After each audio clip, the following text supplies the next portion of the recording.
Hey Josh, how are you? I'm doing great, Satan. How are you, man? Josh, tell us about yourself. My name's Josh. I live in Northern California. I am 33 years old. I have six kids, so that's kind of wild. Yeah, man, and I'm a Salesforce developer. So Cool. You're a about, Salesforce developer right now right now. yourself, but a couple of years ago, what were you doing? Yeah, so yes, it's an interesting kind of story. So actually, I come from ministry. So I come from like being a pastor and working at a church, and so that's where I come from. And then yeah, and then we moved. I moved up to Northern California, and that's kind of where my Salesforce story starts. I don't know if you want me to jump into that a little bit or not, but Yeah, I talk a would little bit love about. to jump into how you got into Salesforce, but you said you were from a ministries. That means you were like a religious, you were a pastor, right? Yeah, I was a pastor at a church. Yeah, I worked with. We worked in the city a lot, helping a lot of like kids in neighborhoods. We had our own. Our church rented a house in the middle of this community, and we like did homework help and all that kind of stuff. We ran church services. Just kind of really involved in the community. It was a really cool place to be. Really cool gig. Cool, cool. So from this Yeah. like monastic lifestyle, how did you find Salesforce? Yeah, it gets kind of wild. So my story starts off probably about 3 years ago with Salesforce, and what happened is we had moved from Southern California to Northern California. We'll talk more about that probably later, but we get up here, and so we're a family that likes to I'm very cautious as a person, and I do things a little slowly, um, and so what we did was we kind of had a perfect plan of what we were going to do when we got up here. uh, and so we had a house in Southern California. We sold that. We were about to close escrow, and we came up here, and we came up here for a class, some schooling that we wanted to do. And as we did that, uh, it got kind of interesting fast. So we're driving up. Right, our school starts on the following Monday. This is Saturday. We're driving up, um, and on the road on the phone, I get two phone calls. So remember, we're driving up here for a class, for some school for a school we want to attend. Me and my wife, and our six kids. I realize I have two missed calls. So I open up my phone, listen to the first missed call. It's actually the person that we're driving up to. We're going to rent their house. Okay. And she says, "Hey, I just want to let you know that we actually found better candidates than you and your wife. So we're going to pass. So good luck finding a house." I'm like, "What?" I'm literally driving up here. I'm literally in like a 35-foot U-Haul, right? And I'm driving up. I'm like, "What?" I'm like, "Well, okay, all right. We're moving to a new city. At least we're gonna have a lot of money because this house that we did was kind of a semi real estate investment too, where we lived in. It was like a flip, right? We lived in it, and we took it from terrible and we made it beautiful and we made some money off of it. I was like, well, okay, so we lost the house, and we never signed anything anyway, so it was all verbal. And so then uh, phone call two was a little different. So phone call one was like, that sucks, but at least we're gonna have a bunch of money and we'll be able to get a house, get it into our own, get some kind of rental until we get our feet settled. Phone call two was my real estate agent saying, "Hey, the buyer's lending completely fell through. You're gonna have to start the process all over again." I'm like, "What?" What what had happened is the buyer's dad was the VP of a bank, and they had gotten through kind of by his word on through most of the process. Well, finally they got to the end of the process, and someone said no, they were not lending them money, so they had to drop out. Our escrow was supposed to close. It's Saturday. This coming Thursday was the day we were supposed to get our documents to sign, and also our check. Right. Um, we were pretty broke, man. We didn't have a ton of money there, and because we thought we were gonna live here. We had a perfect plan, and we thought we were only gonna live here for a week or so. I mean, without a job while I looked for a place to live, because we wanted to be here in time for school to start. So that kind of kicked off that story. So we let me give you the bullet points real fast, and then we'll get to the point that I think I'm interested in kind of sharing a little bit about. We jumped from hotel to Airbnb for a long time. We couldn't find a place to live, and so now I have 6 kids, and some of them were toddlers, right? Like, imagine wrangling toddlers in a hotel room, right? 2 queen beds. There's only a small TV. Like, they're jumping on everything. I'm like, shh, you're gonna get us kicked out. I'm freaking out. Oh man, it was wild. We lived that way for about maybe a month, where we went from hotel to Airbnb to Airbnb to Airbnb. Well, this racked up some debt, right? We couldn't afford to live off of it. I had a very small savings while we're waiting for my house to close. So some of the bullet points are, we actually got, this is crazy. We got adopted. A Romanian family felt bad for us, and so they let us live with them. And so they're a family of 5. They have 3 kids. We have, and then them, and they let us live with them. And it was wild, man. So they're 5 plus our 8 in a 1,100 square foot a duplex. So half of an apartment, right? Like, it's only half of one. It's a duplex. There's someone else living on the other side. And there's all of us in this house, man. It's wild. So that happens. Eventually our house sells, but because of the debt and because moving to Northern California is cost more than expect. Plus we're in school. I'm not working. I've been looking for jobs, mind you, the entire time we had moved here. When I realized that our money wasn't coming, I started putting in applications anywhere. No pride, right? Like, when you're a dad, when you're a husband, like, you got to make stuff happen. And so I was like, I don't care where I work. I'm just gonna, make it happen. So anyways, it took us till about December till the house closed and we got our money. So from August to December is how long the process took for our house to finally close. And we were no job, and there was some crazy stories that happened there during that time too.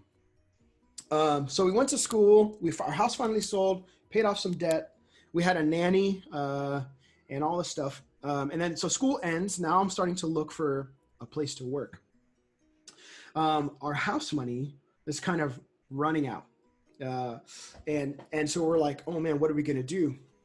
So once again, I started applying to jobs like crazy. I'm trying to find a place to work. Well,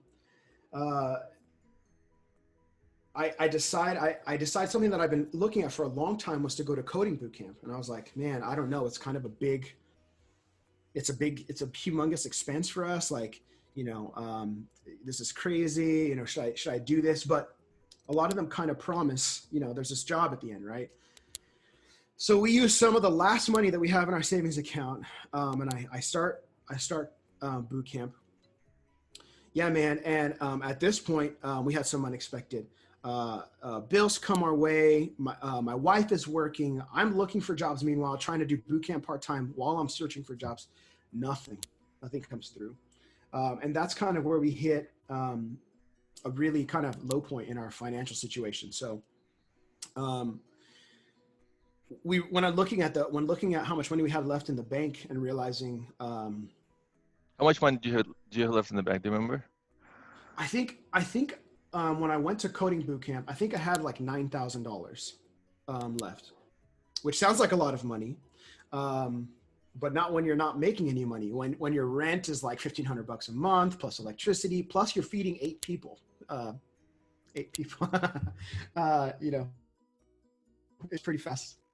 So I paid for my boot camp with that money because we've tried to live without debt for a long time. And I don't, or maybe my credit cards already had met debt. I don't know why I didn't use a credit card, but I paid for it. And so I think I had I did put it on a credit card. So yeah, I'm kind of confused about the numbers, man. I think it was what I remember is seeing $9,000 in there, and that was gonna that takes us like a few months down the road till I'm done with boot camp. And how much was the boot camp? Boot camp was 5,500. The full cost of the boot camp is 5,500, or is this Yeah, like? yeah. Or was it cheap at that time? I think they're very expensive now. Or Yeah. No, so I did my research for a long time. I think we could talk a little more about the okay, boot camp I yeah. went to in a bit. Okay, let's talk Yeah, about if that you later. want. Yeah. So Okay. you have nine grand. You put Right. 5,500 into the coding boot camp. Yeah, I don't remember if I put it on credit card or if I paid it, but either way, yeah. Anyway, So you paid we're it running. still, like. Yeah, we're running out of money, man. Wow. And so I realized like we're not gonna make it. My wife's working. She's doing cleaning for a cleaning company. I almost took a job there because we needed cash, and but I decided to do this coding boot camp. Decided to take a risk, and it was really scary, man. And then we actually hit this point where we actually were we realized in order to finally make this full extent of this coding boot camp and to make it, we were going to need some help. So that's when we reached out and we started looking around for help. So what we did was we actually signed up for government assistance, and we signed up for food stamps, and we like just kind of did that because that minused our grocery bill at least. Man, that was a super humbling time as a dad, as a husband. You know, I've been paying into these programs for years and doing that, and I'm glad they're there. But I never thought that I would be the person like on the other end needing that kind of help. Food stamps is basically the government provides you certain Yeah, amount yeah. for Let me tell you. groceries.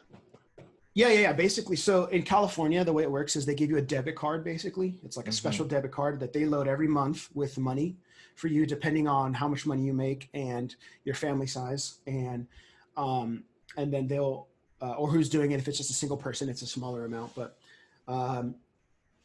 they'll take that and then so they load that up every month, and that's your monthly budget for food, and so you can just kind of spread that out for the month. So. Wow. You probably never imagined that you would end up on food stamps, right? I didn't, man. It was super humbling.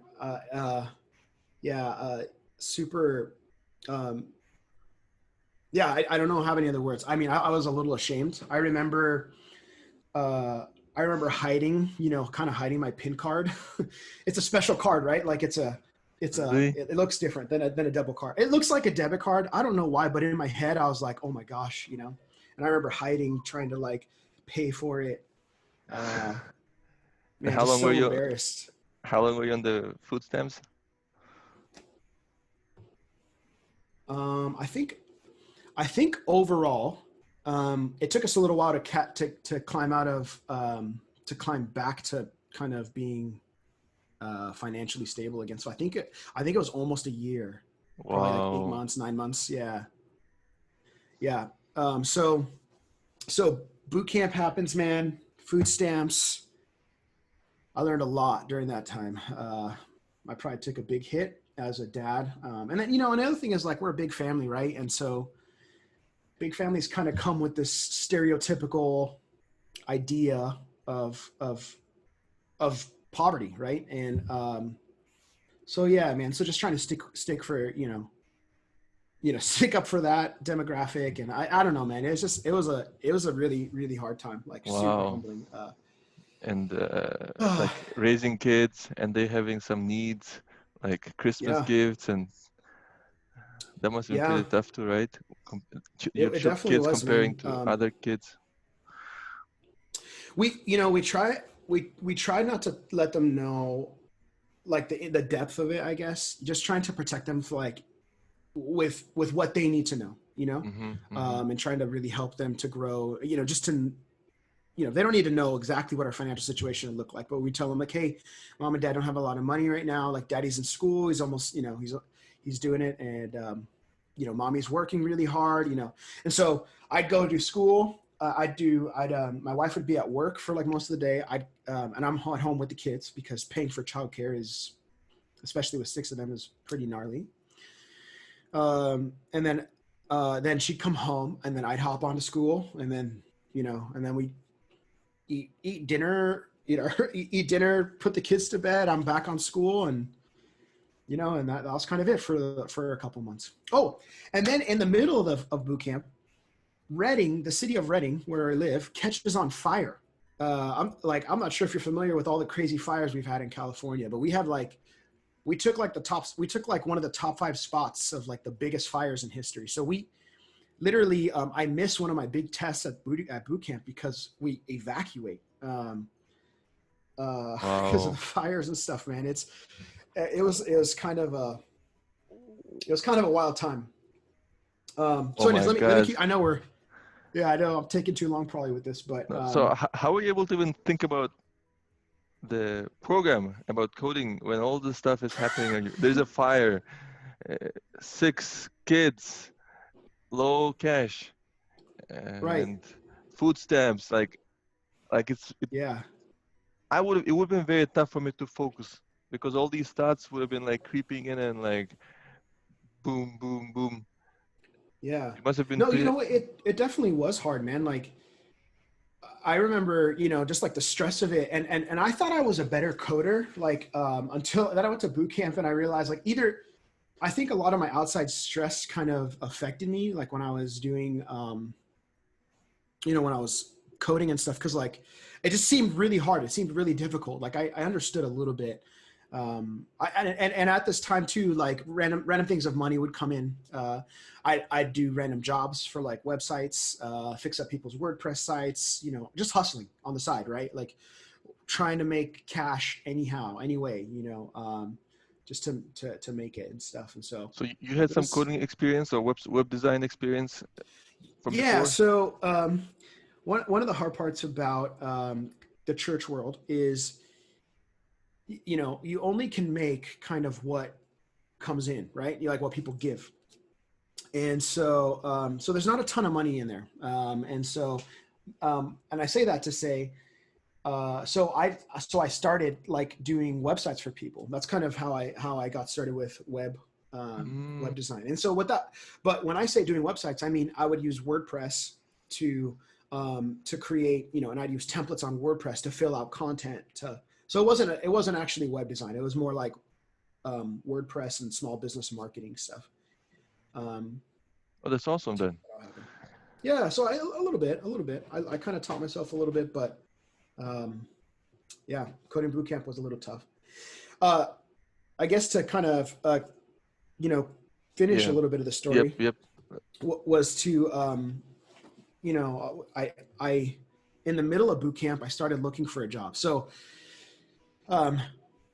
I realized like coding bootcamp does not guarantee you a job. What actually guarantees you a job is the amount of work you put into it. And so I started really looking for a job. I'm only halfway through my program, and I'm telling people, hey, I'm coming out of program, trying to market myself like I'm amazing. I'm like, I'm about to, I'm about to enter into the world. Like you definitely want to hire me, because we're kind of in a desperate place. Yeah, and so actually nothing, man. I put out a bunch of applications, just nothing. What's a bunch? 10? Probably like 40 to 50. And these are not like and these are not like just send my resume. These are like tailor my resume, change my cover letter, email the hiring manager, LinkedIn the hiring manager, like kind of hustling, like honestly my time at the like one of the things I learned about working at the church was like how like work ethic and what that looks like and how to that's important. And so yeah, and so I these were like customized applications, right? 50 customized applications. Right. And so nothing, it's kind of hard. I got interviews. I got a bunch of interviews, but they'd ask me things about like I had no idea about like GitHub. They'd be like, talk to me about your GitHub workflow, and I'm like, I like GitHub. It's cool. I had no idea because I'd never used GitHub before. And in my bootcamp, there wasn't collaboration in GitHub. It was mostly like I would push it up there. That's all I would do. So that didn't come till later on. But anyways, yeah. So I just got a bunch of stuff. What really happened was I'm searching the internet and I find a job posting on Craigslist. So Craigslist under jobs, they have this like software development piece. I don't know if you've ever seen it before when you're looking for jobs, and it was a job for a Java developer with like 2 to 3 years experience and all these frameworks and HTML, CSS, JavaScript, blah, blah, blah, blah, blah, right?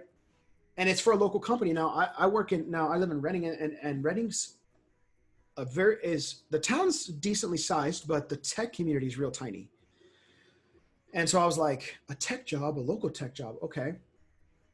So I go for it. I'm like, okay, I'm not qualified for this, but what I can do is I can write an email.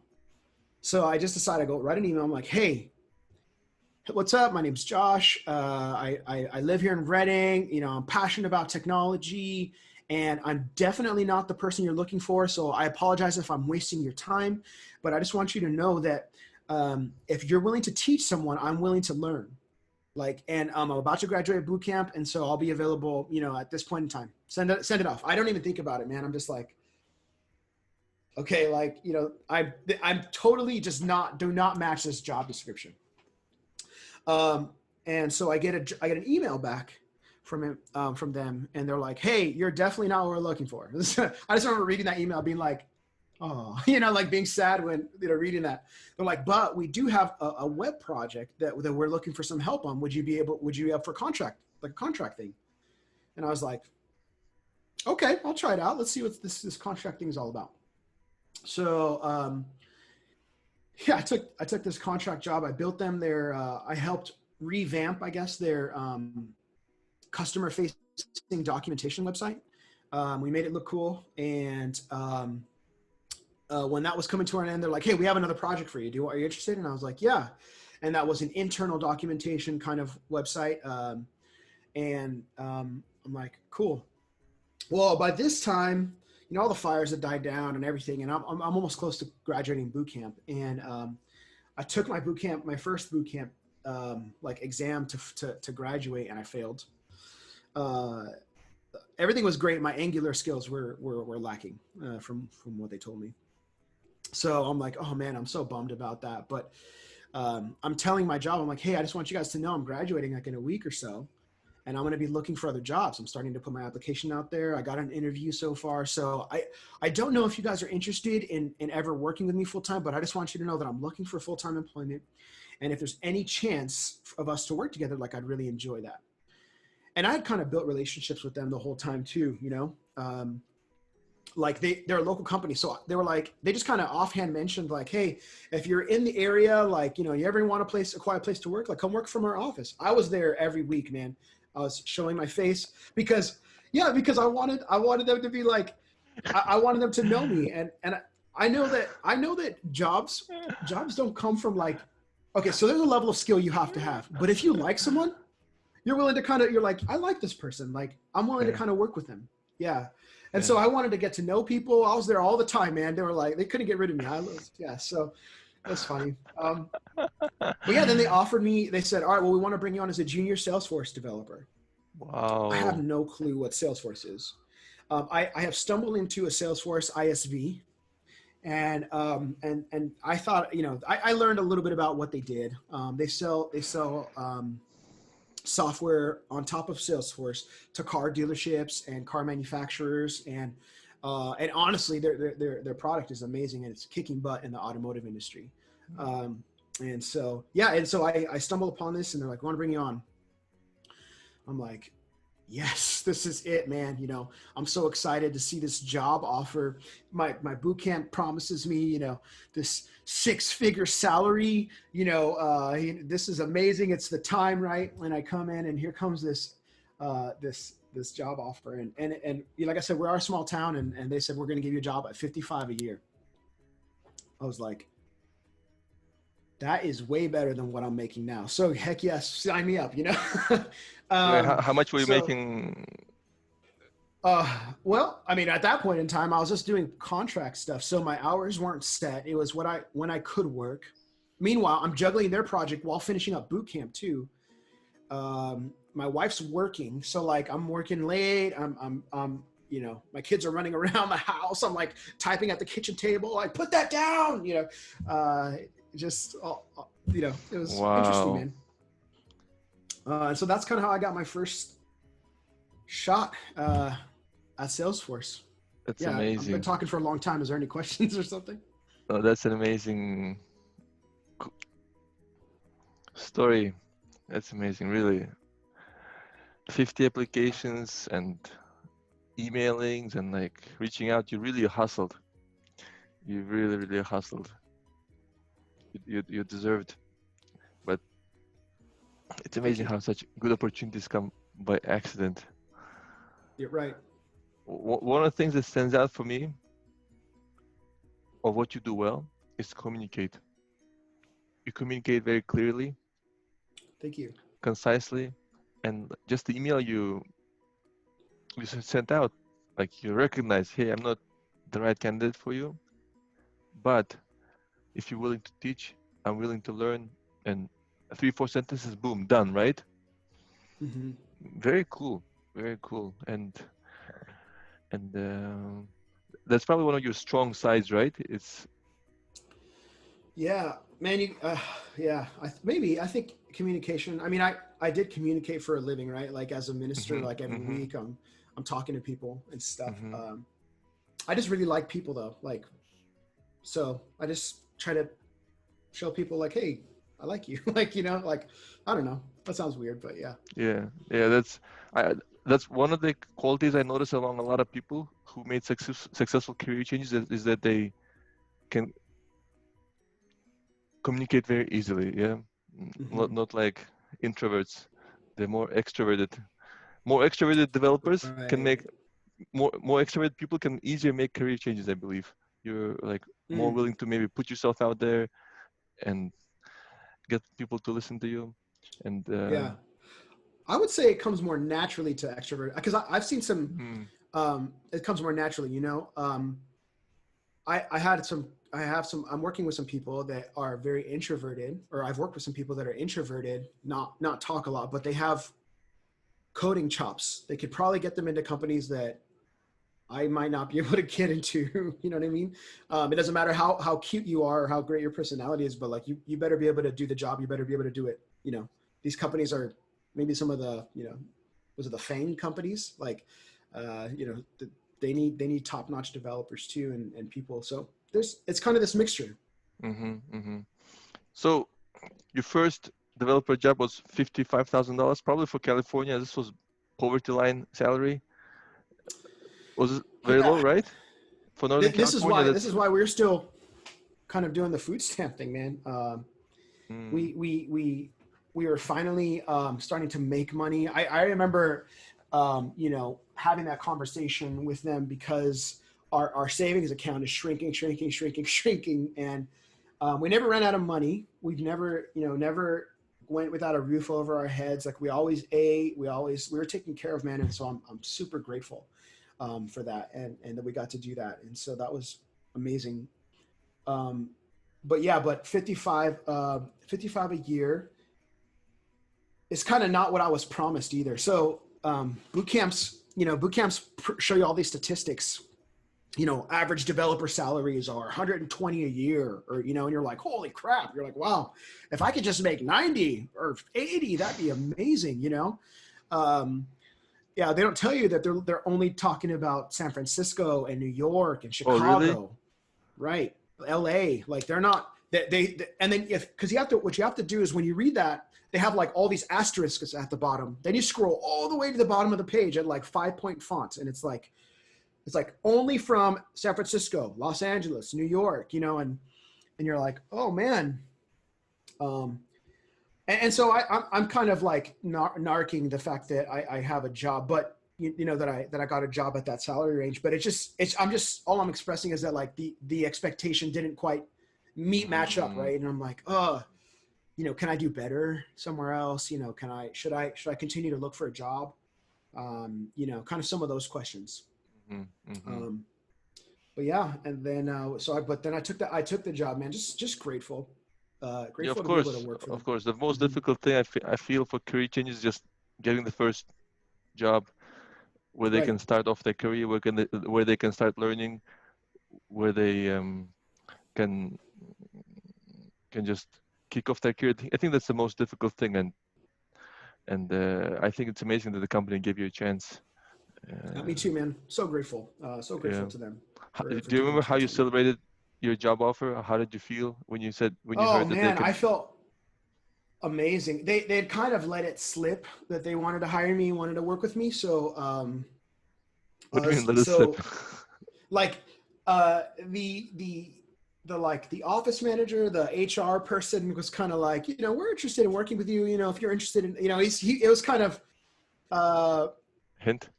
kind of flirt. They Oh, were, if you're like flirting with someone and you're like, you send them a note, you're like, do you like me? Yes or no? That note had already been passed. And so nothing had officially happened yet. And so I kind of oh, had an okay. idea, but man, I just remember feeling so good at the fact, like I knew that this was a place for me to grow and learn. And I knew this was not my final destination. And I knew that I just needed a foot in the door. And if someone would give me a shot, I knew I would work hard for them. Cool, So, cool. but we were excited, man. We definitely were like, we told all of our kids we're jumping up and down in the house, like it's going to change things for us. So it was rad, man. That's amazing. It's amazing. Yeah. Um, and when you start getting hints that you'll get hired, uh, were you also like inside like, wow, finally made it? Right. Right.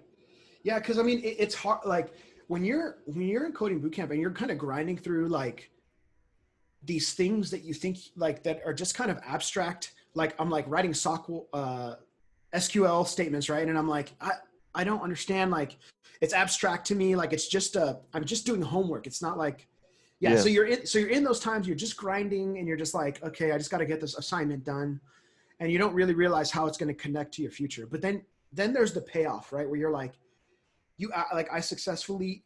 So here's the thing too. Like when you leave church world, um, like I don't come with I didn't have a ton of skills that could transfer into like other places, right? Like I was good at leading volunteers. I think I'm okay at speaking. I think I'm, man. So like if I don't know, man. Like there's not a lot of skills that kind of transfer over, right, to the, or maybe I just wasn't super skilled at, kind of twisting some of that around. So I knew I needed a new skill set, and so went to see that hard work kind of paying off felt really good. yeah, yeah. So yeah, man. Y- so you got your first job like soon after the boot camp ended? Yeah, a little bit after my boot camp ended, they offered me that role, So like and 1 week and after the boot camp ended, 2 weeks? oh, I don't know, I don't remember the time specifically. I'm a little fuzzy on time frames, like as far as exact time. I just remember, yeah, it's probably about a week or something after, somewhere Oh, around that's there, that amazing, I graduated. Right? Joshua. That's amazing. I know. Yeah. I think it's very stressful looking for a job, and imagine, uh, like a lot of people don't find jobs. I think out of boot camps. Right. I know the statistics are very high, but sometimes I'm skeptical about them, and it's amazing that you were able to land a full-time job within a week of Yeah. completing the boot camp. Well done. I do have to say though, I had been looking for. Remember, my boot camp was maybe 4 months long. So about 2 months into it, I started looking for jobs. So that's when those 30 to 50 applications that I put Mm-hmm, out, like mm-hmm.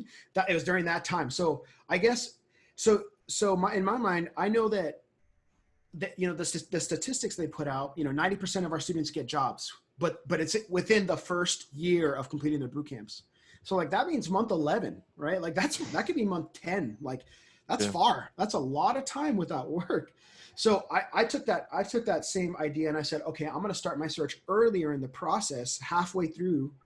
Um, and so one of the cool things about my coding bootcamp too was they taught you two full stacks. So I learned Python, and I can do Django and Flask apps using Python. And then they taught us the mean stack, right? Mongo, Express, Angular, Node. And so when I had finished the Python stack, I started looking for Python jobs all over the place. I was like, yeah, I'm a Python developer, you know? And so that's kind of where that started. Let's talk about the coding bootcamp. Sure. So why did you decide to join Coding Dojo? There are a lot of other boot camps in the space, and probably in Northern California, there are even more than in a lot of other parts of US, like Right. Lambda, App Academy, and like this is just a couple of, I know, like Hack Reactor. Why did you Yeah. choose Coding Dojo? Was it the price, or was it convenient, close to your home, or I don't know, job No. support program? Yeah. So they did have a job support program, but the catch is, and this is most coding boot camps, the catch is you have to be willing to relocate to San Francisco, Los Angeles, Chicago, New York, all those places they get that salary data from. You have to be willing to relocate. So because the idea is if you don't get a job within, 18 months of graduating this boot camp, then we're going to refund you your money back. That's usually the thing. Oh, really? Mm-hmm. So some of them come with job refunds. I mean, with tuition refunds, and but that tuition refund is all whether you're willing to move. And I wasn't really willing to move. We had just moved up to Northern California a year or 2 years before. I don't remember how long. Yeah, 2 years ish before. And we're trying to figure out. We don't want to move again. We don't want, especially when you have a big family, moving to San Francisco does not sound fun. Yeah, to the most expensive city in the US. Right. Even if it would get me an amazing job. So, Hack Reactor got recommended to me, as well as my church. My church, they actually started a boot camp. So they have one called Bethel Tech, and it's the first faith-based. This is not the church I came from. It's the church that I'm currently going to. It's the first faith-based coding boot camp. Wow. Yeah, I was kind of crazy. So Well that was done. another one I was considering. Yeah, and that was another one I was considering. But I just couldn't justify spending $30,000 on most of these boot camps. That's what Lambda school costs, I know. Yeah, I think Hack Reactor's in that same range. That's crazy, right? $30,000, like a 1 year of college tuition. Right. I don't know how people decide to pay for that, but Coding Dojo is much cheaper then, right? Much cheaper, yeah. I'm not sure what the rates are now. They could have been up. This was 2-3 years ago. I think I think I paid either 55 or 6,000, 55 or 5. And the reason is because they have a minority discount. So my last name's Cruz. I'm Hispanic, and so they have a minority discount. If you're not the majority of people in tech, then you get a discount. So I got like $500 off too. That's kind of cool. So, yeah, man. And the other reason I chose them was because they teach you two full stacks. So their in-house program teaches 3 full stacks. Their online program teaches 2 full stacks. And so I figured with 2 stacks under my belt, I can apply to twice as many jobs than the average boot camp graduate. And how long is the program? I think it's 4 months. And when you were paid these, let's say $5,500, that paid off the whole tuition, or would you owe some money once you get a full-time job? No, that was it. That was the whole tuition. Wow, so that's very affordable. They're a little bit more. Yeah. That's why. I think it's a great place. For me, so their platform's a little more hands-off too than some of the other ones, as far as I understand. I have a limited understanding of what other boot camps are like. So this could be naive. I could be naive in this, but it's sort of, there's modules, you click through the module, you watch the video, you do the assignment, and then once a week there's like a teacher that teaches you. And then other times there's like office hours that you can log in and kind of like get your questions answered and stuff like that. So it's a lot of self-paced. Right. So it could be, so there's that. So I think like other ones like Hack Reactor, I know is like a full-time commitment. You're on video chats all day, at least from when I studied it. That's what I understood. You're on video chats all day. You're interacting with your teacher, and so it costs more, but there's more interaction too. Mm-hmm. Yeah. Interesting. I think Lambda School, although it costs $30,000, you only start paying once you get a full-time job. So until then, it's Okay. $0. Did you consider this kind of a payment model? I did. Um, I did consider that. I think some of those schools also have that um, that sort of model where it's you have to like relocation's part of that. Oh, That's at really? least that's how I understood that. Yeah, I could be wrong, but I'm trying to remember why I didn't do those. Also, They this was call 3 years. This was 2 years ago, so I think you know some of those weren't maybe, as popular. I see. Now the popular thing is income sharing model, where Yeah, you pay $0 until you get a job, but then you pay a right. lot of money once you get a job. You do, yeah, yeah, it definitely. So and I knew that it sounded stupid to pay money like to go to this boot camp when we were poor and like and we were broke, right? Um, but at the same time, I knew this was an investment into my future. Like this sucks right now, and this is really hard right now. But in the future, this is going to pay off. That's my hope, right? In the future, this is going to really help us. So So you were very smart in that you started looking for a job 2 months into the coding bootcamp, and you were pretty brave too. Maybe unjustly yeah, brave, right? Because yeah.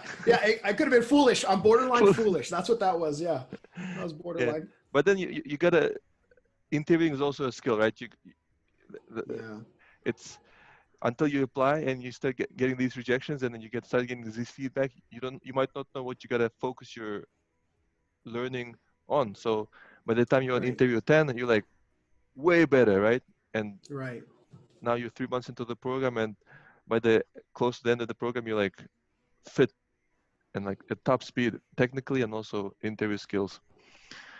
So is this something you would recommend to other people who want to change their careers, that they start interviewing a bit earlier, like not at Yeah, the very end of the program? right. Yeah, I would totally recommend that, man. Like in my mind, you need maybe you might have to get through 50 no's before you get a yes, right? If you start that 50 way earlier in the process, then Mm, you're not struggling at the end. And then for me, this was all or nothing. Like we had kind of bet the farm on this working out. Like this, I was like, I don't know what I'm going to do. I'm going to have to move back in with my parents, like as a 30-year-old man. Like, I don't know. I have no idea. Like, but we had something to figure, this was all or nothing for me. So I had to make it happen. among all your classmates, were you the only one who got into Salesforce? Or did you even know your Yeah, I classmates? think Can you even so. compare yourself to them? Yeah. Yeah. Some of them started their own companies. A lot of them are doing web dev stuff. I'm not staying in touch with most of them, mostly through LinkedIn. Do I follow them? But Mm, yeah, it was mostly, yeah, web I think development. from what I know, I'm pretty much the only one that's in Salesforce right now. Would you recommend Salesforce development to other people, or do you think something more mainstream like web development is better? Have you thought about this yourself? Yeah, that's a great question.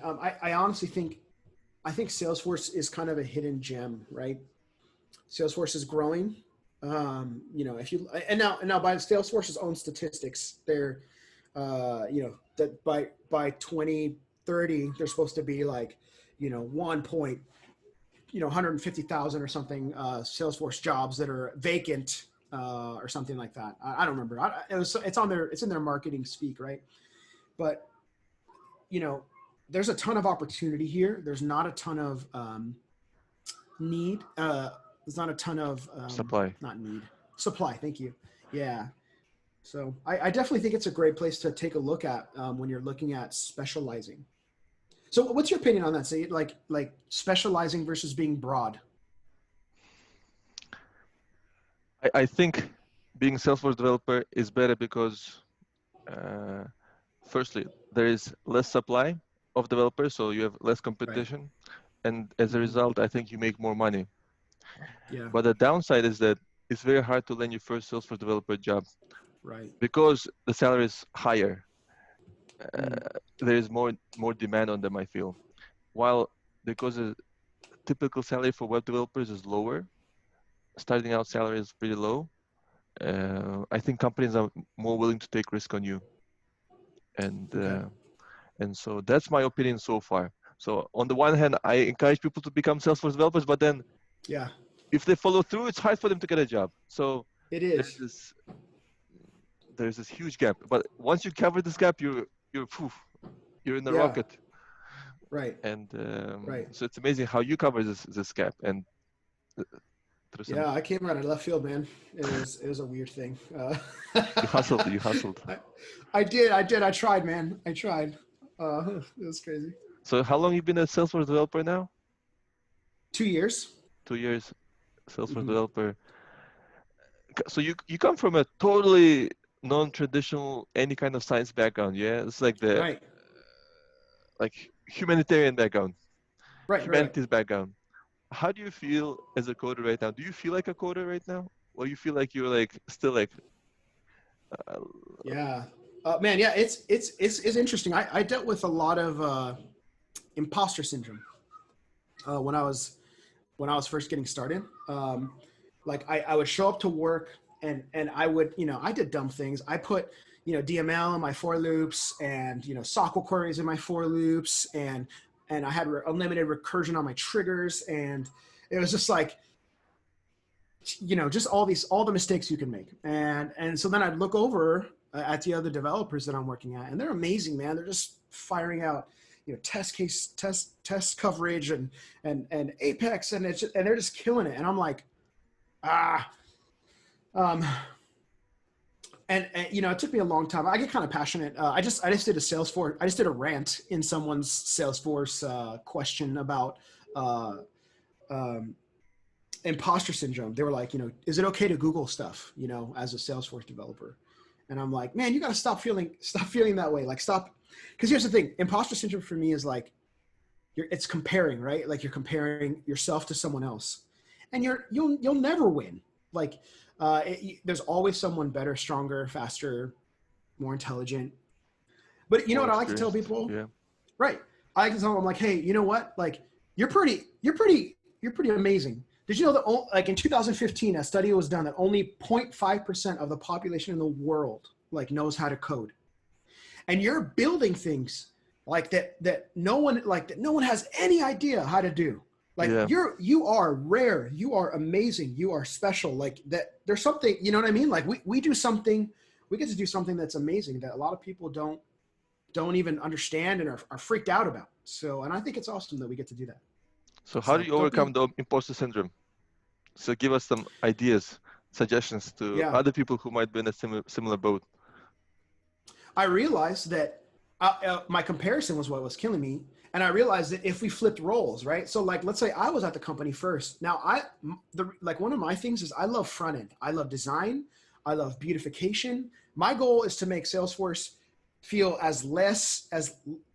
less sterile as possible. Yeah. I think that's you know what I mean? Because it's very businessy, So I Yeah. love building beautiful things, dashboards, colors. I love that.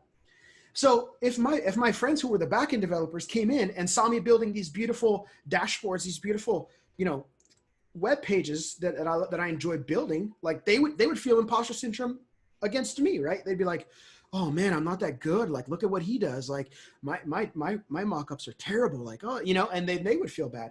And so it's this never ending thing that it's all who you compare yourself, and it's all about what's going on in your head. So number one thing is continue to push through. You're going to grow. You're going to get better and better and better. And as you do, you're going to get paid more. You're going to get more responsibility. It's going to be better for you and your family. But stay strong. Whenever a comparison thought would come into my head, I'd tell that voice to shut up. I'm like, no, shut up. I don't want to listen to you. Like I'm gonna make this, man. Like I'm gonna do this. And so I'd come home some days, depressed, Really? talking to my wife, like, yeah, I mean, I just felt like I don't know how long I'm going to keep this job. Like these guys are getting so much stuff done in a day, and I'm stuck on this dumb test class that I don't understand how to make. Like these guys are killing it, and I'm probably going to get fired. I don't know. So yeah, that's a great way to come home to your wife after you barely land a job, right? Oh man, it was wild. Yeah, especially when you have the daily sprints, and then everyone goes through like what they did. Yeah, exactly. Yeah, totally. And They they're have like, these "What'd you huge do, Josh?" yeah. Yeah. I'm like, well, I'm still stuck on that one test class. I don't know. It's telling me to make an account. I don't know how to make an account, man. Can you like, what does that look like? I tried Googling it, and what I pasted in there didn't work, you know? Like, and these other guys are like, yeah, so today I wrote 4 triggers. They're all updating the account and contact and lead object. They're all working together. My map within a map within a map is correctly, you know, formatting everything to string. And I'm like, what? Like, it's crazy, man. Yeah, Sorry, that it's was a little rant. no, I no, didn't mean to go there. I totally agree. I can relate that to that too. I have some colleagues who have 10, 15 years experience, and they hardcore good developers, Right. and and I remember when I was just 1 year ago, I was much more junior developer, and I was like, whoa, whoa, whoa, Right. whoa, what is this tornado? I'm like, and but what I noticed though is because I keep working hard every day, I Mhm. study, I'm learning, and I'm sharing my knowledge, helping other people. I've been Yeah. closing in on the gap. They're still way ahead of me, but I'm I'm I'm catching up. Yeah, Good and job, then man. as you get You're more doing it. experience, the gap is the the um, the gap doesn't feel so big, even though it's big, because I'm getting really smart. It's getting more minute. So, so I recommend. I think as long as you're making progress every day, you're Right. totally fine. Right. Yeah, Yeah, I'm the same way, man. Like, you know, keep just the Salesforce Exchange is a great place to ask questions when you're stuck or if you're the yeah, only person on your team. yeah. Leaning on people, asking people, and YouTube. Your channel is a great example. Like, in my story, I think we'll get to there in a second. I actually get a new job, and I used your channel. It was one of your interviews it was like a Salesforce developer interview that you did. It was a mock interview Hmm. because I don't know if you've probably been through this too. When you're looking for jobs as a Salesforce developer, like there's a lot of content around developer interviews, but there's not a lot of content around Salesforce developer interviews. It's so minute. So I have no idea what my interview is going to look like. I have no idea. Am I going to do algorithm questions? Are they going to ask me order of execution in Salesforce? What are they going to do? Like I have no idea what it's going to look like. So your channel is a great resource for that. I just YouTube everything and I Google everything, and that's how you Yeah. do it, man. I that's one of the things also I was amazed to discover as I was becoming a developer is how much developers just Google. I thought, how do they have keep all this information in their head? How do they know all this? Are they like, Yeah. I'm never gonna know so much. They're just good Googlers, and they're really fast Googlers. And Yeah. I should not be shy about Googling. And Exactly. yeah, and that's what I tell I people think too. we That all do it. yeah. So I wish this was one of the skills I learned in school or in Yeah. university even is how to Google. It's Yeah. totally under valued skill. All I'm right. with you, man. So that's an amazing story about how you went from the Coding Dojo to a Salesforce developer career. And so you got your first job, you were making 55 grand. You Hmm. and then you moved on to a different company, right? I Uh, did. Yeah. So, you know, they hire me and they're like, all right, well, go learn Trailhead. Like, that was my training. They're like, all right, you know, the company was moving fast. You know, it's growing really fast. They're like, we don't like. There was no one really that had time to train me. So they're like, this is Trailhead. Like, we'll assign you a small amount of work. When you're done, learn Trailhead. And I'm like, okay. So that's what I did, and I started learning. You know, I went on the developer track, and I just started going down and learning stuff that way. I bought myself some classes on not is it Udemy. Udemy? Yeah, Yes. Udemy. Yeah, some of those Salesforce classes, and yeah, and so I just went for it, man. And that's how I got my start, right? So about a year goes by. You know, 55 is not a lot of money. My wife starts going back to school. She's still in school now, and so she stops working, um, and she. So we're back to single income. We're barely making it, man. You know, we're off of food stamps. So, um, are we? Or maybe like they were coming to an end. They were tapering off. Because while I was working there, I was still on that for a little while, and then until we kind of got caught up. And so actually they don't anyway, yeah, my details. But so we're still doing that. We're barely making it, but we are making it, like on a single income. My wife's back in school. When she's not in school, she's watching, she's here with the kids, and we're making it work. We're making it happen. I realized my job tells me, hey, if you get your Dev 1 cert, like there's a financial kind of reward for you, you know, and we're going to give you a raise, and we'll move you from junior dev to dev. And I'm like, okay. So it was $10,000 raise, man, 65. I mean, like I was like, that's like $400 more a month, babe. Like, you know, like, I don't know what the math was, but I was like, that'd be amazing for us, you know? So I work hard, man. I do all the studying I can. I take my Dev 1 test. I failed. I take it again, and I pass it. So I get it, man. I'm so proud of this, like this piece of HP printer paper with my little, you know, it's light blue coloring. I'm like, can't they make those more exciting? Like, does it have to just be a plain piece of, like, I work so hard for this. Like, this is going to change my life, you know? So anyways, I get my raise, man. Finally we have some breathing room of like finances. Cause we were like probably plus or minus, I think in our budgets, we were like plus or minus $200. Like after paying all of our bills and all of our groceries and everything a month, we would have $200 left over. And that was like our money that we would put into savings or that we would use on fun things. Like we're pretty tight, right? Like, but we're pretty good with money, or I thought we were. And then of course we end up on food stamps, but, yeah. So anyways, we do that. A couple months later, probably 2 months later, I get this LinkedIn message from this recruiter, and she's like, hey, I think you're the perfect fit for this job. You know, the same crap that every recruiter tells you, right? I'm like, you're a liar. You know, I don't even believe these people anymore. I'm like, forget it. You just lie to me. All these people, Mason Frank, you know, all these, you're liars. You know, who the heck makes that kind of money, man? So I didn't believe her. And she finally, so she doesn't leave me alone. She emails me, Facebook, she LinkedIn messages me, she text messages me.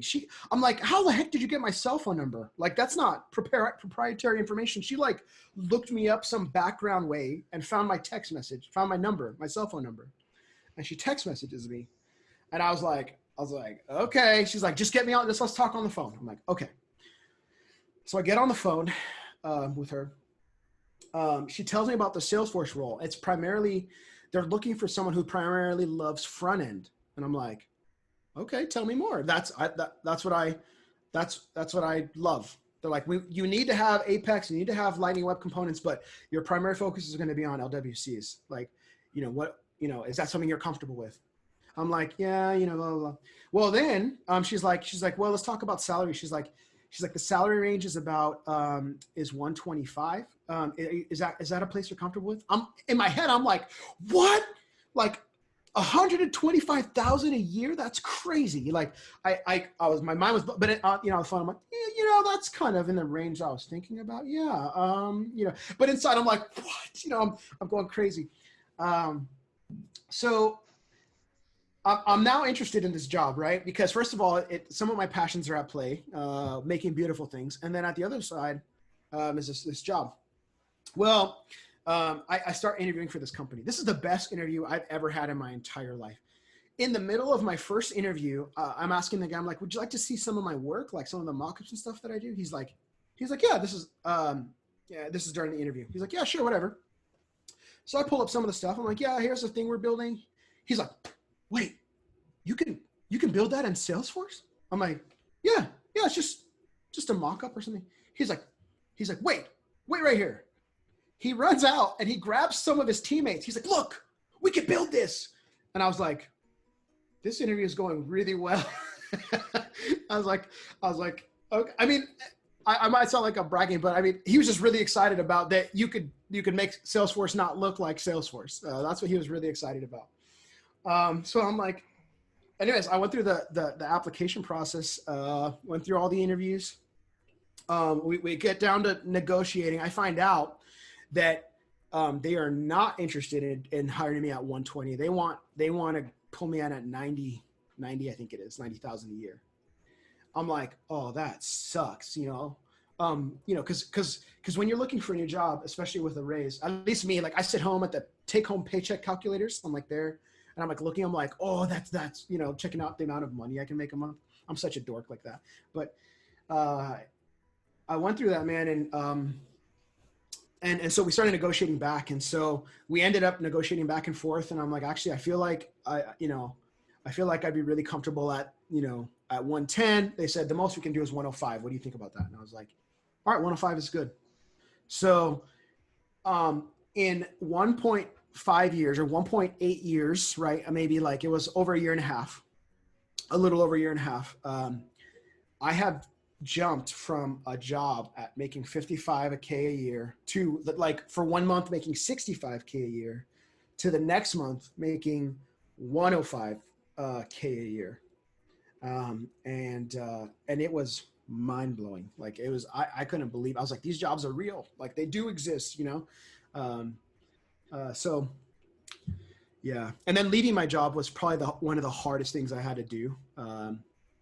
Kind of having that sit down with your boss and, looking them in the face and telling them thank you, like trying to convey that you're so grateful for like everything they've given you, and that, you're so grateful for the shot that they, the chance they took on you, all that they taught you, that you learned on some other company time, telling them thank you, but then being like, but I'm still going to take this job over here because it's, it's literally double almost what I make. Oh, plus there's bonuses. So I'm like, it'll be over almost double what I'm making. Plus my first job, small company, startup-esque, they couldn't afford healthcare for us. And so they, just some of those things. Like, so I have a family, I need to take care of these guys and make sure, things like that are taken care of. So. Amazing. Yeah. Doubling salary. And yeah, what helped you, what you did really well there is that you showed your work. You weren't just a resume, you weren't just blah, blah, blah, I can do this, that. You showed them your work. Your life changed materially when you doubled your salary. Oh, man. This is incredible, man. So, literally it changed. Like I'm literally on food stamps, like government assistance. Like, when you look at society and you think about people that are on those programs, me, like I had some prejudices and some ideas of like what I thought those people were like. And I didn't know that I was going to be those people. I had to get that fixed in myself. Right. And so, so literally from that point of view, right, to coming over here now, like where I'm it's literally repairing like all my financial messes. We sold our house. I told you I loved real estate, right? And I told you that like it's kind of opening the door for me to do that again. I'm able to provide for my kids in amazing ways. Like me and my kids, we all nerd out, right? And so we all play video games together. I have 5 boys and 1 girl. So I have 5 other PCs in my house, and we play games together, and we just nerd out and we shoot each other and do, like stuff like that. Like I could never do that. I could never afford 5, 6 PCs to, you know what I mean? Like, and so it gives my kids, and then not only that, but like how much that helps their schooling. Right. And some of my kids are trying to learn coding, that's really rad. I love that. But yeah, like it changes a lot, man. And, it also allows us to give back too. Like I get to, when I hustle, like that's just what I do. I always have side hustles going on, always things like that. I've taken a step back from a lot of them, which gives me more time to give into the community, because there's not that much of a pressing need anymore for me to be, trying to hustle or scrape for every dollar.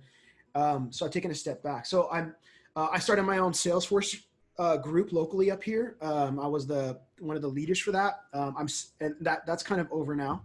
When I stepped away from my company, that was local. But I also do.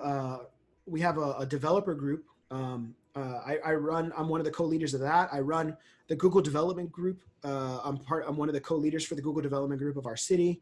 So those are two different development groups. I'm a part of a real estate investor meetup. Like I get to give back and I get to teach people what I've learned, and I really believe in that. Like I believe that we're blessed to be a blessing, right? And so that's just that's kind of how I like to live my life. I like to support other people, and I've actually been pointing people to Salesforce development. I'm like, dude, do Trailhead, get certified. Like I'll help you get a job. Like we'll figure something out. I'll give you, I'll rep you to my company. We'll see what happens. But yeah, really getting to give back. So it's changed a lot, man. Yeah. And most people have been through that time where they're stressed out about finances. And we all know what that feels like and how scary that is, I think that's the most scary thing about US.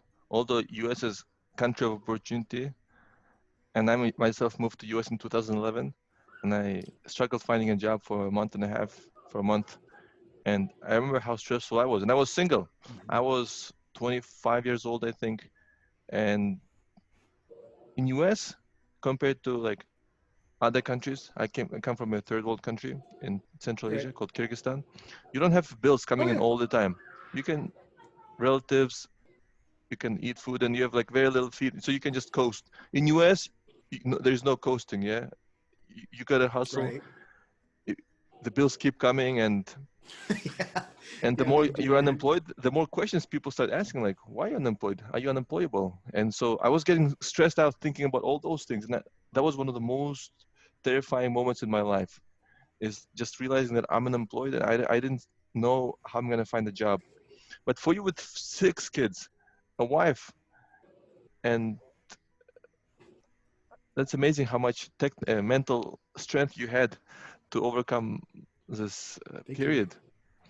Thank you. Yeah, I try to stay joyful, man. I try to stay happy when hard times come. But those are some really, like, especially when we first moved here and all of everything fell through. Our house fell through, all of our finances. I remember being so stressed, like waking up at 3 a.m. and like being sick to my stomach, like stressed, like. Oh, that's what happens, right? When you're stressed out, you get stomach cramps.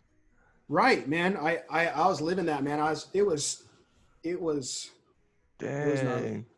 So how do you overcome such stress? Do you have some techniques? Well, I mean, for me, I feel like I have a spiritual strength too, right? So like there's that. And so that gives me a lot of hope, honestly, and a lot of joy knowing that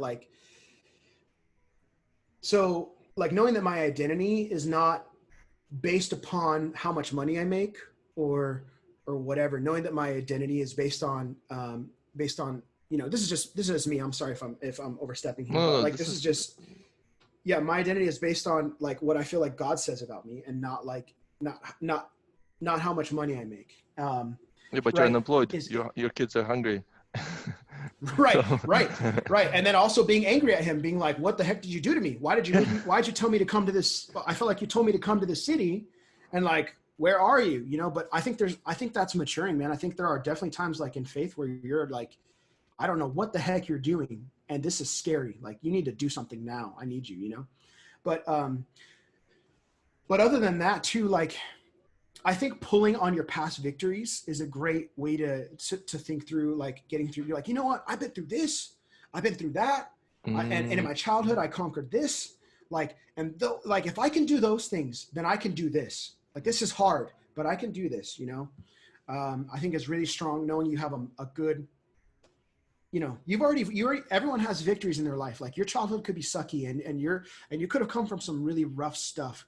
But you know what? You've still come from it, and it's been tough for you. But you can still, you have those victories inside of you. To remember that each victory is like a step for your next level, for the next thing that you have. So I think that's a good way to always keep in mind. Very nice idea, seriously, because self-confidence is low when you're unemployed, when you cannot make feed your family, right? So It's true, man. It's true. Yeah. dang, that's amazing. You know, the story, the movie, Pursuit of Happiness is amazing. But he was with one kid, Yeah. and I think he was in San Francisco too. But you had 6 kids, and you had a wife, and Hmm. and I think it'll be a really cool movie to make about you, how you got through this. Oh man, I don't know. That'd be You should crazy.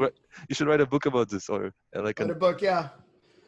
Yeah, I think my hope is to one day, my hope is to one day, through investing, through like creating business stuff, to be able to be, kind of free with my time.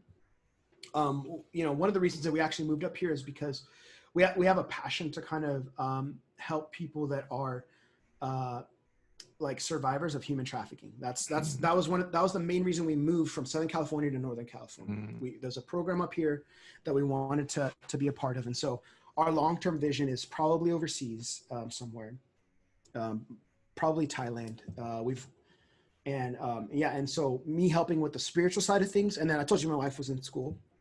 Her helping with more of the, she's going to school to be an abuse and trauma therapist, and to kind of help with on that end of things, man. We have 6 kids. Kids' lives are precious, and to see the things that some of these kids have gone through is really hard. So I don't know why I brought that up. I forgot where that was going, I but was talking about the movie, and then making a oh movie, and maybe this is one of the things you want to cover in the movie, or you can write yeah, about in maybe, the man. book. Right.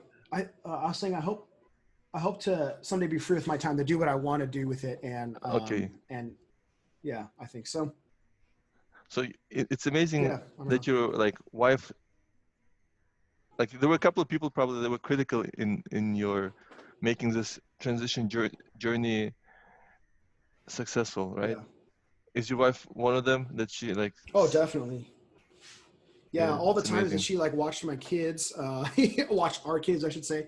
Um, she watched them, and she believed in me, and she's like, hey, and honestly, like taking risk is hard. Like it's scary, like moving to another city, but having her be like, hey, like I'm with you, we're together in this, like, Yeah, it feels good cool. Who for are sure. some other people who you feel made this change possible for you? Because I feel like there's always someone. I know Hmm. inner strength is important, but there's some people who make certain things happen that Right. help you get to the finish line. Could, were there certain people that you want to point out? Yeah, I do. Man, there was a lot of people that helped us get here. Let's see. First off would be, um, some of the people in our church rallied around us and sent us cash when we were broke. Um, Really? so that was amazing. That was so good, Wow, for us. my God. Yeah. The other thing was the Romanian family that took us in. Yeah, that's also crazy, right? Right. Amazing. Yeah.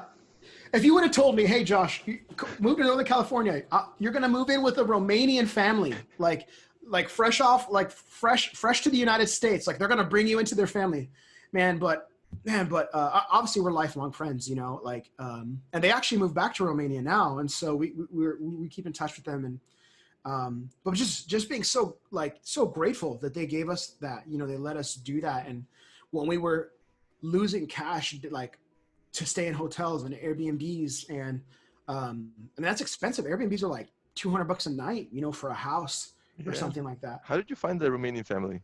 Was it a church Yeah, or it was the? church. Yeah, it's Mm, community. Like having people around you that believe the same thing, like that really try to live it out, like instead of just talk about it. Man, it was mm, so cool to have people like that in our lives. And there was a time that we were literally, my wife was like, hey, I'm done. Like we literally, it's a crazy story. We literally ran out of money in our bank account, and we had to ask for a loan from a family member. And my wife was like, I'm done. Like, I can't do this anymore. Like, let's go back to Southern California. And I was like, and this is, I'm having conversations with, with God too. I'm like, what the heck? Like, I feel like I'm up here because I want to do your work. Like, that's why I'm here. So where are you in this? And I said, all right, but I'm not going to leave until the last possible thing we can do. I'm going to do everything in my power to stay up here because I feel like we're supposed to be here. So we did that, man. We called and asked some people for help. We were like, hey, we need help. And actually someone was like, I've actually been trying to send you money, but I've lost all your bank information. How do I send you money? And I'm like, all right. So yeah, man. So they sent us cash, and that money was like just enough to like lead us till the house closed, till our house sold. And it was like a thing. It was just a wild time. So, Wow. so yeah, so I want to thank those people. I want to thank the Romanian family. I want to thank Travis and Travis and Jarrett from Dealer Team. They're the ISV that picked me up, gave me a shot, mentored me, told me how dumb my code was, all the things, man. Just that, they definitely gave me a shot. And then my current company, my bosses, Christian and Jeremy, like just giving me a shot. I was still pretty, years wise, I don't have a ton of experience. Only have maybe I had about a year and a half when we started that whole process, maybe a year and 8 months or something. But under 2 years of experience, and they decided to take a chance on me, and I think we're all having a good time together. So Awesome. yeah, man, lots of people. That's amazing. So a big role, it seems like, in your making through this is you had this support group, right? The community, the church. Yeah. Mm-hmm. The faith. Yeah. It was really cool, man, to see people come around us and people who just like, those other broke people too. And like, but it was awesome to have people that cared and around you that like weren't your family, right? Because just like you kind of left your home, all your family, everyone there, like your support system, that you could crash on couches, whatever. You left them. Yeah. You came to America, and I, we left everyone back in LA where we come from. We came up here, and the church just embraced us, man. And some people would, I don't think anyone gave us money, but they just were like, hey, we care. But they would help us. They're like, hey, we found this house listing. Hey, we found this house listing. You're like, put your application in. Like they were like, it's so nice to have people that like cared about us enough to like give up some of their time to help us find places to live and had conversations for us. And you know what I mean? It was amazing. Cool. Did your faith strengthen during this difficult period, or how did you feel your faith has evolved? It went like this. So I was high when we left, yeah, and then when we came here and everything fell, it crashed, man. And I was like, I was mad, honestly. I was like, what the heck? Like literally, I'm coming up here because I want to do your work. Like why is everything falling apart? The city burning. So yeah, I'm like, why are we on food stamps? Like, like that. And I remember I'm like, he promised never to leave me or to forsake me. Like that, like that's one of Jesus' promises. And I'm like, and so I know that I can't tell you that he put us in those circumstances. Probably it was my own dumb decisions that put us in those circumstances. But what I can tell you is that he was with me the whole time. And it's honestly been like, just to be real with you, like it's been a rebuilding, like just trying to like learn to trust him again. Like I felt like you failed me in this, but I want to trust you again. Like talking about Jesus and God, like I want to trust you again with my life and stuff. So cool. We're nearing the end of the interview, but I forgot to ask you a good question I had. Sure. You were a pastor for 11 years before you decided to change your career. Why did you decide to change your career? Yeah. So, for me, it started with, this kind of small, empty thing inside me that was like, I saw this video about Thailand and about trafficking, and about the church in Thailand, and it broke my heart. And I was like, there's got someone's got to do something about this. Like, why are we just talking about this? Like these are literally little kids that are being like put in the worst situations. Like why is we just having conversations about this? Like someone's got to go. So I probably tried to convince like 4 or 5 people, like, you've got to give up your life and you've got to go to Thailand right now. Like, and so we eventually, after realizing like people weren't as passionate about that video as I was, I realized that there was something happening in here. with me and my wife, and we're trying to figure out what does this look like, you know. And so that was the seed that started, like, got planted, and it wasn't just human trafficking; it's also for the church in Thailand too, like the global church, or the statewide church. I use that as a broad term, but yeah, man. And so that something got planted inside me that day, and then after that, everything just kind of felt off, sluggish. There was something else that I knew I needed to do. So the reason I changed careers was because I had some web development stuff in the background, and I wanted to become a web developer, or a developer period, because I could work remote. And I knew that if I was going to take my family to a third world country, or maybe a second world country, I'm not really sure where Thailand fits in that equation. But if I'm going to take my kids to another country, like, I have to have a way that I'm going to support us and take care of us. And so that's where development came in, and that's why I signed up to be a web dev. So you thought you can help resolve this issue being a web developer versus as a pastor? Just practically, like, I just needed money, right? And so like, if we're going to go, when we go overseas, like, we're just going to need finances to carry us through, like, just to pay bills and all that stuff. And so also, I want the freedom too of being able to work maybe half a day as a developer, and then use the other half of my day to serve the community and help people. I see. And all that kind of stuff. What's the name of this video, so that we can maybe also show a picture of it as you talk about it? Yeah, I can show you the video. Yeah, I'll show you. I'll give you a link to it. Send me a link. Yeah, we'll put up a thumbnail of it. Okay. So you were a pastor before you became a developer. Were there any other pastors who became developers and were, like, inspiring you? Yeah, I found out I've only met one. I've met one and had a conversation with another of pastors that have became developers. But it's not common, like, a lot of ministers that I know give a lot of their time to serve the people in their church and serve the community. So some of them, don't quite do that.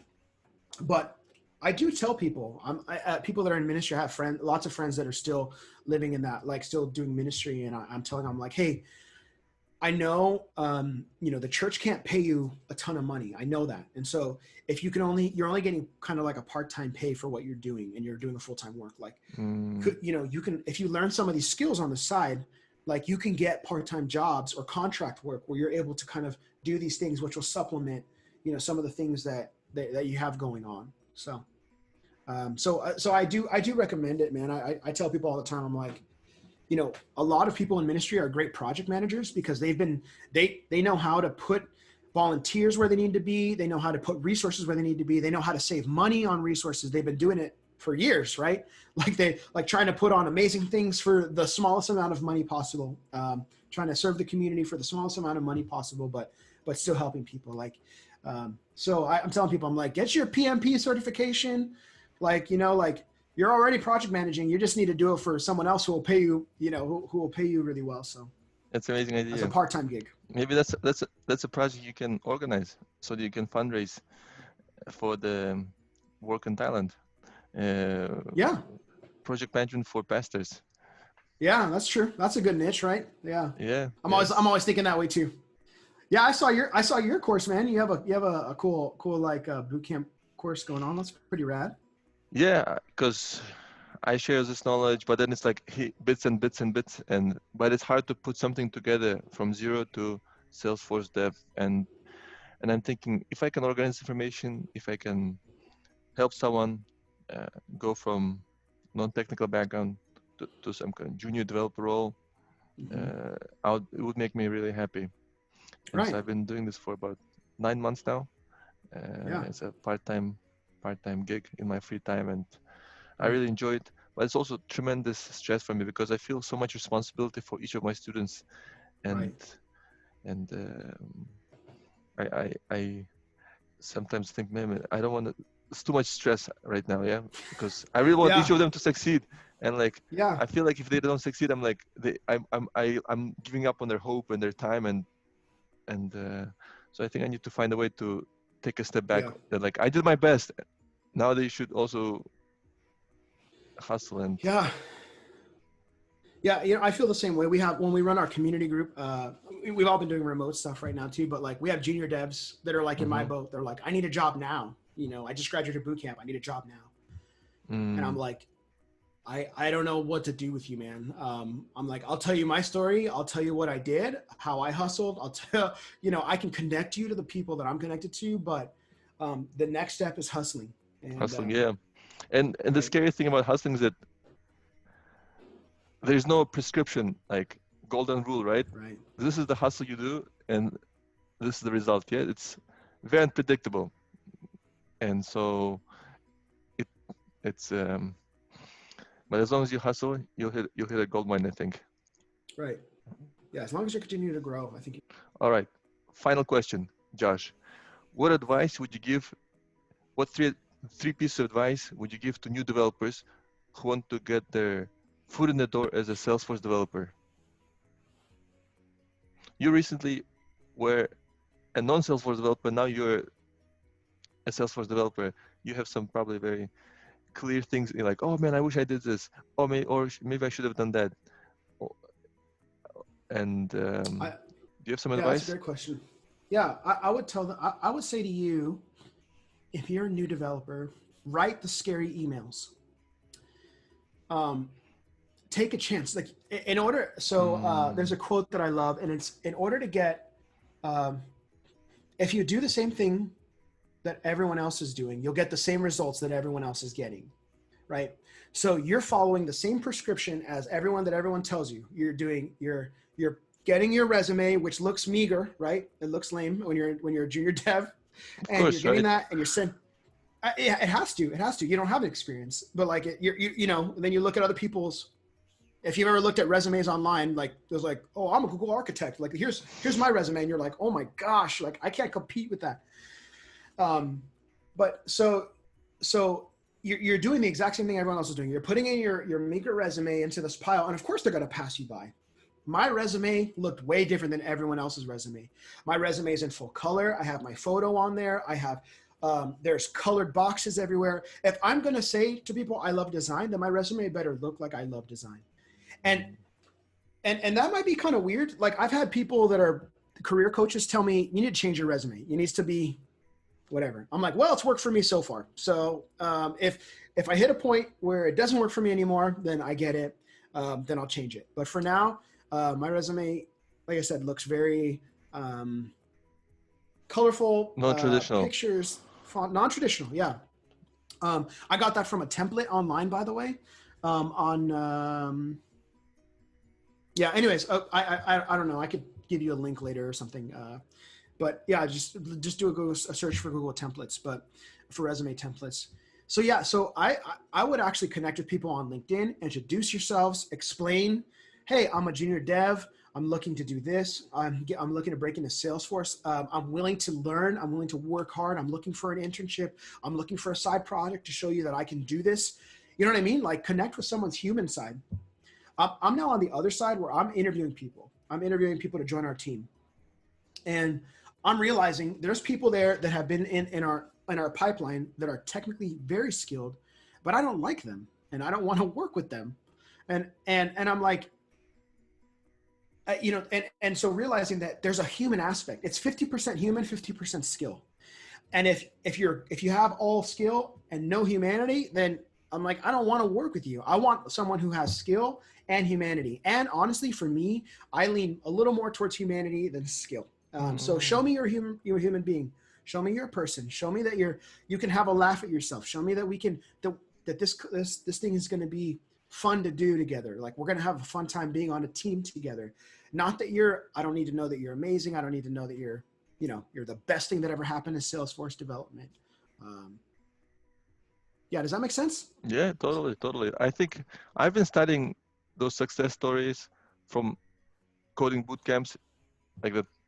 I have a list of 10 success stories, and if you wish, I can share it with you. And it seems that the core string among a lot of them is that you got to go out and network, show up at these meetups, talk to people, and through this human connection, you can overcome that technical deficit. Right. And hopefully you're a nice guy, and that's why they're willing to give you a Yeah. chance. And I You know think, what I was amazed at from a Mhm. coding bootcamp, and I know we're probably going a little long here, but when I would go to coding bootcamp, I showed up to every single event that they had a career coach, and my career Mhm. coach would put on Zoom meetings, and she would do these presentations, and there would be 2 students there, and I was always one of those 2 students. I'm like, you guys are paying for, like, you're paying all this money to come to this boot camp. Why are you not? The point is to get a job. Like, you better Yeah. get your butt in those meetings. And I was always asking questions. And it was hard. I asked stupid questions. I'm like, how, questions that I should have known the answer to. And I had to overcome my pride and I had to ask those questions. But you know what? They made me a better developer because I asked those questions. So, like, swallow your pride. You're paying money. You better ask those questions, and you better show up to those networking things. And if they tell you to network and join your local meetup, then you better get your calendar out Yeah. and go to meetup.com and put it in there, man. Like, do what they tell you. You're paying money. Don't ignore their advice. So, sorry, rant over. No, I 100% agree with you. I share a lot of advice that I feel is essential that helped me get to the point where I am, and that I've seen other people also use and do well with. And I'm surprised when people don't listen to my advice. I'm like, this is what worked, and you want to be successful, why don't you do this? And I was probably one of those guys like you. I was showing up at these Trailblazer community events. I was networking with people. I'm like, why aren't more people doing this? I feel dumb, of course, compared to everyone else. Was like very super junior, but slowly you catch up. Yeah. You said the first thing you said when I was asking my last question was write the scary emails. Can you elaborate on that? Yeah, write the scary emails means so the way I got my first foot in the door was because I wrote a scary email. And so the scary email might not literally be an email. That's why I said maybe find a company you want to work for and find the hiring manager, find the recruiter on LinkedIn, and you connect with them. When I was looking for a job, I did this. I found out Twitch was hiring, right? And like I said, you heard I like to play video games. So I was like, Twitch, that would be awesome. Now I'm a junior dev, man. I have no business applying for this job. But you know what I did? I found out everyone that was on his team and I added them all on LinkedIn. And I wrote them all a message. Hey, just wanted to introduce myself. My name is Josh. I saw there's an open position. This seems like an amazing place to work. How do you like it? And you know what? Most of them didn't even friend me back, but I got through to 2 people, and one was the hiring manager and one was someone on that team. And they chose someone else for the role, obviously. And I was like, hey, if you guys are ever hiring again, like, please let me know. I'd love to put my application in. Like, and those are weird things, right? And that's breaking the rules, but That's a weird thing. maybe I'll be working at Twitch in a couple of years, and then we'll see who's, is breaking the rules work for me or has it not, but you know what I mean? So that's what I mean by write the scary email. Yeah, they will remember you. Like how many people wrote to them like Right. cold messaging them, right? Right.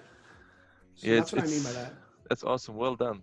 I know this is the right thing to do, writing these cold emails, messages, but even for me, it's very tough. Sometimes scary. I'm like, but typically people are much nicer than I think, and maybe I over exaggerate. Cool. Joshua, thank you so much for your time. I realize we've been talking for almost 100 minutes now, and oh man. but it just went by. I appreciate the opportunity, man. And thank you for letting me give back to the community. I know that my story is kind of wild, but Salesforce has changed my life. Like, development has changed my life, man. And I just want to see people succeed and maybe go down the same path as me. So your story is totally. I've done a bunch of stories and I thought they were pretty cool, but nothing as wild as yours. This is like Hollywood story. you don't need to exaggerate, add any kind of thing. Already all the drama, financial drama, emotional drama is there. It's rich. Well done, Josh. Thank you very much for sharing your story.